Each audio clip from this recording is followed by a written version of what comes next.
High বন্ধুরা, আজ কোনো রেসিপি নয়, আজ তোমাদের সাথে ছোট্ট একটা টিপস শেয়ার করতে চলেছি। এই প্রচণ্ড গরমে আমাদের স্কিনের অবস্থা একদম খারাপ হয়ে যায়।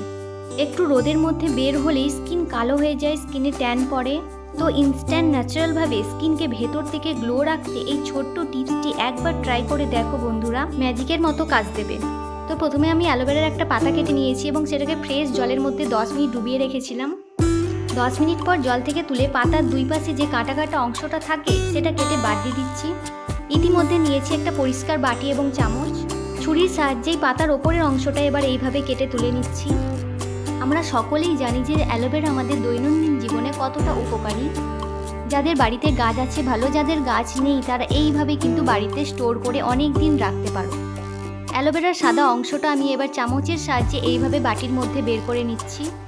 একটা পাতা থেকে বন্ধুরা বেশ অনেকটা পরিমাণেই পাওয়া যায়।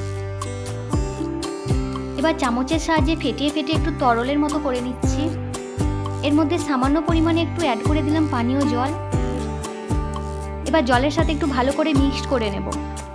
আমাদের এই কর্মরত ব্যস্ত জীবনে বাইরে রোদ ধুলোর মধ্যে তো বেরোতেই হবে, তবুও নিজেদের স্কিনের যত্ন রাখার জন্য একটু সময় বের করে আমরা কোনো কেমিক্যাল ক্রিম ছাড়াই নিজেদের স্কিনকে প্রাকৃতিকভাবে সুন্দর করে তুলতে পারি। নিয়েছি একটা আইস ট্রে এবং আইস ট্রের হাফ অংশ জুড়ে আমি জল মিশ্রিত এই অ্যালোভেরাটা দিয়ে দেবো, আর বাকি হাফ অংশে আমি পরিষ্কার পানীয় জল দিচ্ছি। এতে করে অ্যালোভেরার আইস কিউব এবং নর্মাল জলের আইস কিউবের মধ্যে যে কালারের পার্থক্য সেটা আমরা খুব ভালো করে বুঝতে পারবো। শুধুমাত্র রঙের পার্থক্য দেখাবো বলেই না, দু ধরনের আইস কিউব আমি দুই ধরনের কাজের ক্ষেত্রে ব্যবহারও করতে পারবো। আইস ট্রেটাকে এবার আমি ডিপ ফ্রিজের মধ্যে রেখে দিলাম। এই প্রচণ্ড গরমে প্রতিদিন যদি আমরা একটা করে এই অ্যালোভেরার আইস কিউব ব্যবহার করতে পারি, সানট্যান পড়বে না, স্কিন ন্যাচারালভাবে গ্লো দেবে। কয়েক ঘন্টা পর আমি ডিপ ফ্রিজ থেকে আইস ট্রেটা বের করলাম।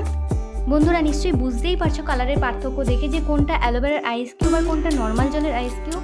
এবার একটা টুকরো তুলে নিয়ে আমি তোমাদের ইউজ করে দেখাচ্ছি। এইভাবে পুরো ফেসটার মধ্যে আমরা স্মুথলিভাবে অ্যাপ্লাই করতে পারি। এছাড়াও ব্যাক, নেক পোর্শন, হ্যান্ডেও আমরা খুব ইজিলি ব্যবহার করতে পারি। যখন আমাদের স্কিন খুব ভালোভাবে অ্যাবজর্ব করে নেবে তখন আমরা পরিষ্কার জলে মুখটা ধুয়ে নেব।